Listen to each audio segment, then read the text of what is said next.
there, how are you going? Hope you're having a fabulous day. This is Extra Healthy-ish, the Big Sister podcast. Too Healthy-ish from Body+Soul with me, your host, Felicity Harley. We have Sarah Di Lorenzo back.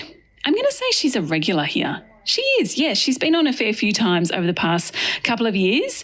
She is a clinical nutritionist, Sunrise regular, and author of the hugely successful 10 by 10 series. Now, there is a growing trend, or there's a lot more research coming out that suggests women need specific dietary foods, nutrients, et cetera, different from men to support their long-term health. So yes, we are talking about female-specific food today. Sorry, guys. You can listen for the women in your life. And Sarah is going to remind us what we should be eating, well, pretty much every day, every week.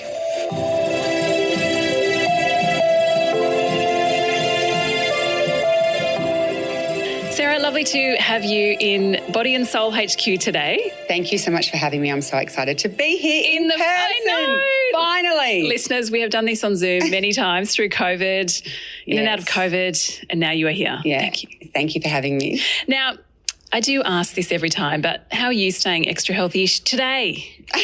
Okay. In your life? Okay, so as I would always say, I've always been focusing on good sleep. Sleep is, if I'm sleeping well, around 7 hours a night, I can pretty much do anything. So definitely with sleep, regular exercise is really important. So for me, 5 times a week of minimum, I would do cardio and I would do some weights or whatever it is, but definitely some cardio, because I just find if I start my day on cardio, I have the endorphins all day. What sort of cardio do you do? Well, this morning I did a run. Sometimes I might do cross trainer. Sometimes I might go to a gym. It just depends. Sometimes I might do stairs. It's usually outdoor because I love the fresh air, breathing in for 4, out for 8, just feeling alive. I like being outdoors and seeing other people and listening to birds. I don't listen to music. It's all about just unpacking and thinking, and it's sort of my time. Swimming, that kind of thing, but always first thing in the morning, always on an empty tummy. And then, yeah. Kickstarts your day. Kickstarts my day. As well, of course, hydration, eating well, eating within my circadian rhythms, which is what I always do. So gorgeous breakfast, delicious lunch, light at night, and just making sure I'm getting a good balance of all the foods that I love that are completely delicious. No wonder you're a picture of health.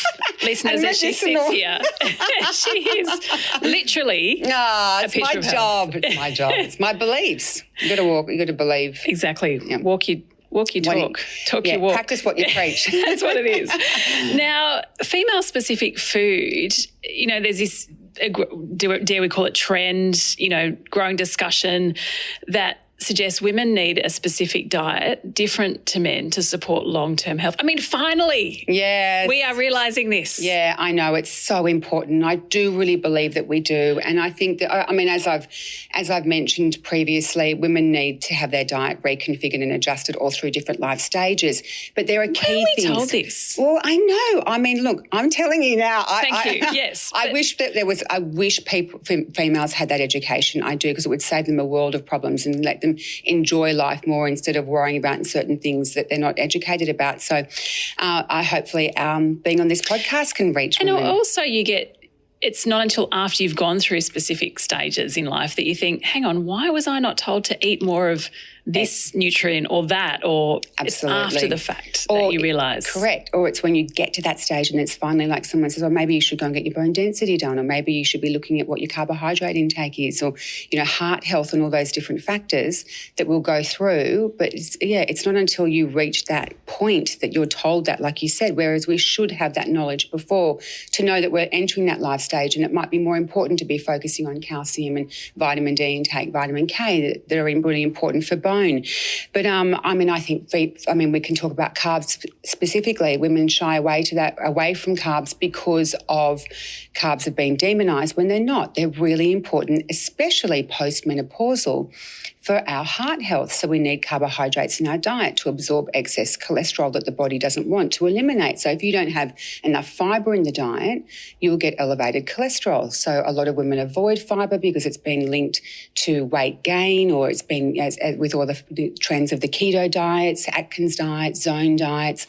So carbohydrates really important. So I'm always educating women, have your carbs. If you don't be scared of them, have them at breakfast and lunch. When your body's open to receiving glucose and you're utilising them, just don't have it at night when you're going to store it. So it's teaching women having that and being comfortable and feeling safe to enjoy carbohydrate. Yeah, I think that's important. Yeah. So for our listeners in their 20s, 30s, 40s, what should the carb intake look like?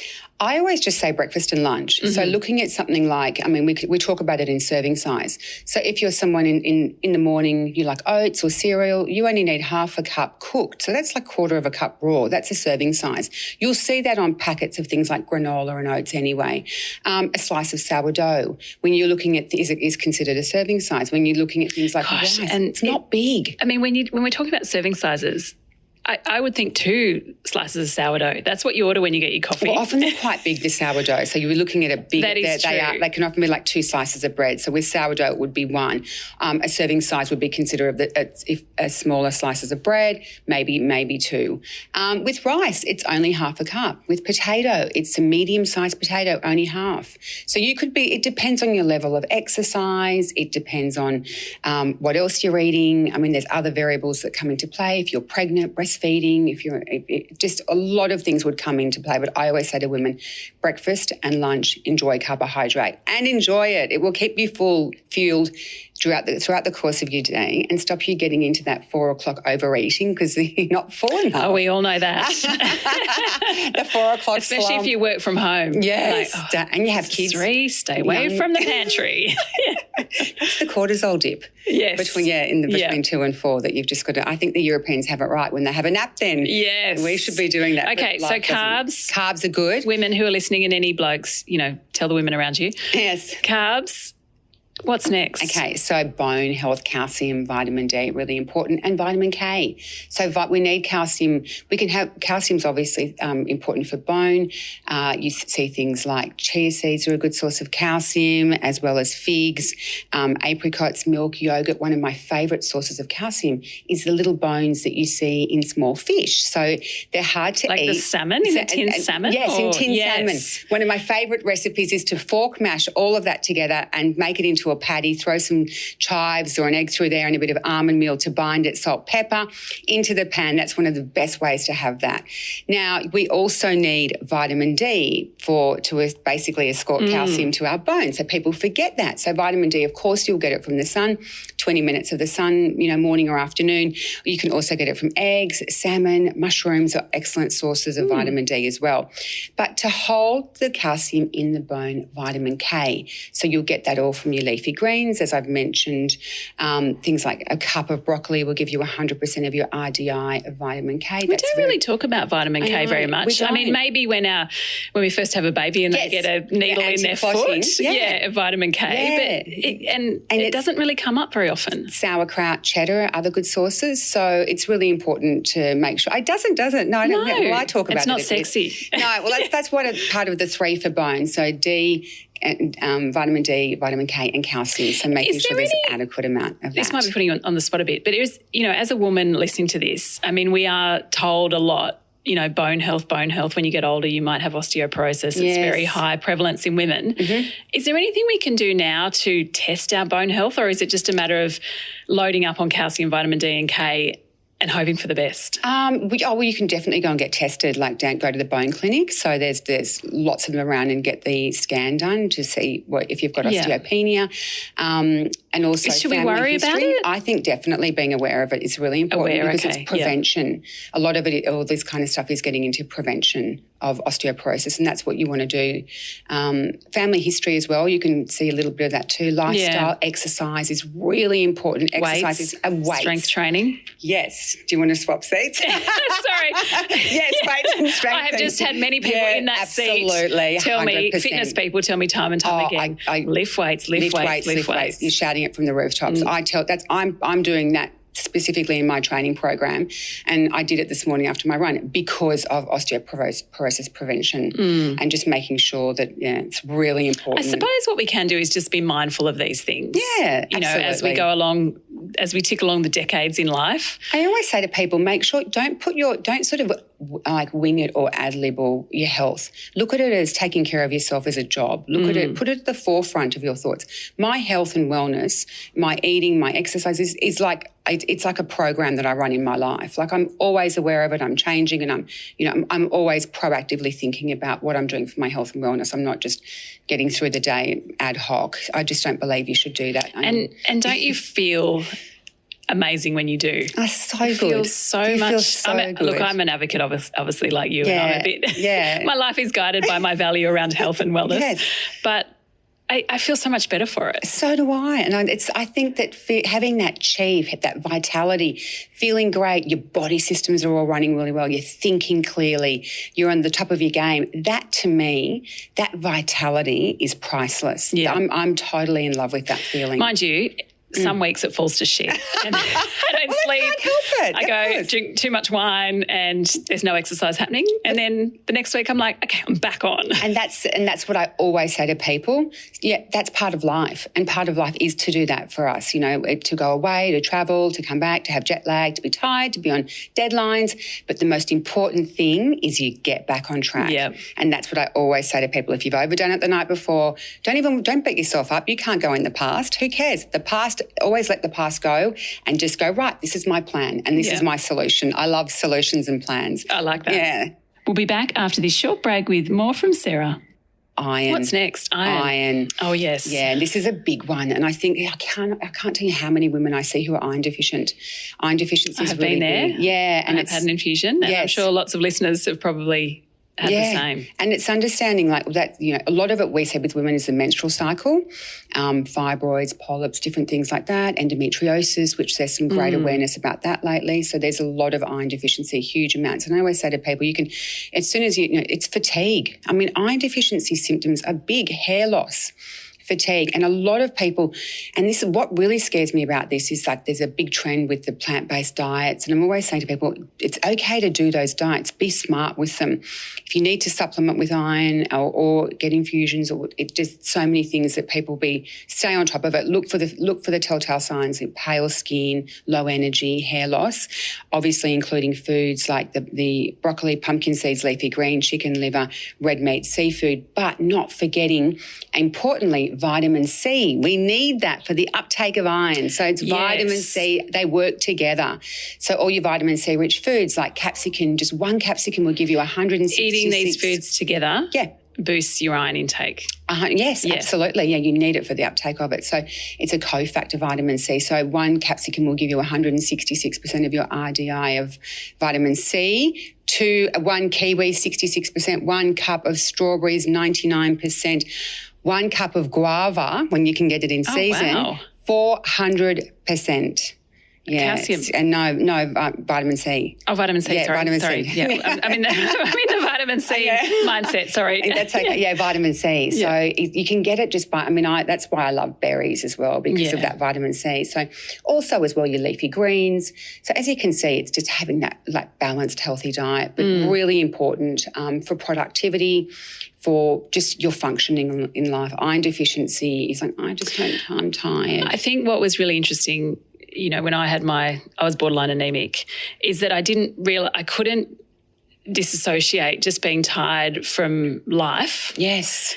With having an actual nutritional deficiency. Like I thought I was just tired. What was the aha moment? Like, this is more than this?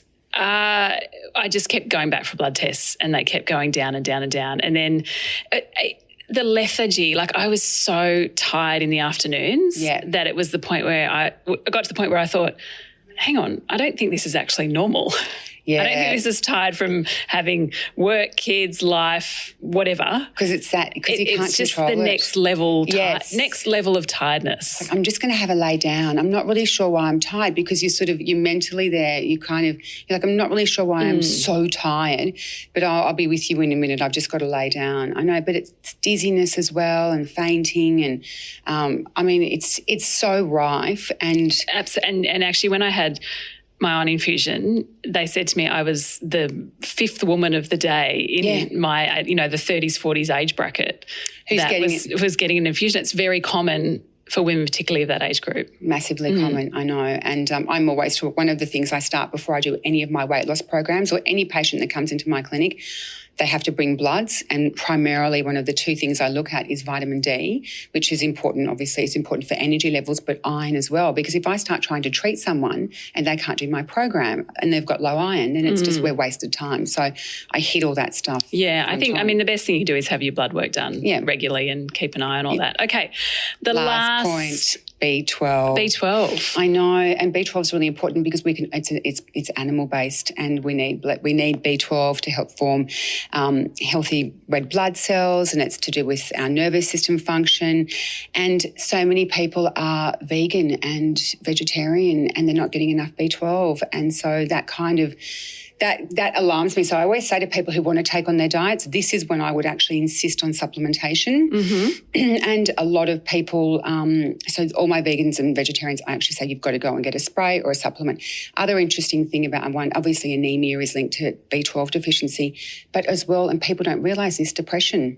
If you look at low B12 is actually linked to depression. So there's things like, I always look at issues with anxiety and depression, and I always look at nutritional deficiencies, because nutritional deficiencies can definitely be linked to issues with mental health. So, and there's just such a trend in these diets and these movements that people do that it's just, for me, it scares me, because it's also, we need it for the synthesis of our DNA. So that's really important too. So making sure, I think it's worthwhile for anyone listening just to sort of sit down and think about where your diet's at, and think about, are you getting enough protein, the 3 serves a day of protein? Are you getting 2 serves a day of vegetables, the 5 serves a day, 2 serves a day of fruit, 5 serves a day of vegetables, and anywhere from, depending on level of activity, your carbohydrates, your good fats.